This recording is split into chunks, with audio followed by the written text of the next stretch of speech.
wacan ku soo dhawaada warka TV-ga Hilaac qodobada daawan doontaan waxaa kamid ah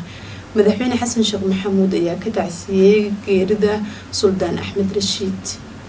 Ra'iisul Wasaare Xamse Cabdi Barre ayaa daahfuray shirka maalgashiga dalka Al-Shabaab ayaa weerar ku qaaday degmada Xawaalda ee gobolka Shabeellaha Dhexe iyadoo saraakiisha dawladana ay ka hadleen gudoomiyaha hay'adda maareynta masiibooyinka Maxamuud Macalin Cabdulle ayaa shir gudoomiyay shir caalami ah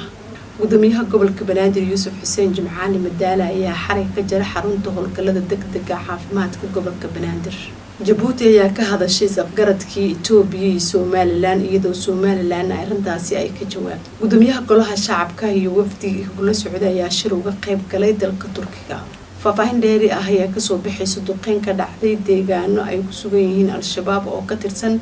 gobolada Shabeellaha Dhexe iyo Mudug qaramada Midoobay ayaa $3 milyan ugu deeqday Soomaaliya guud ahaan warka TV-ga Hilaac waa naga intaa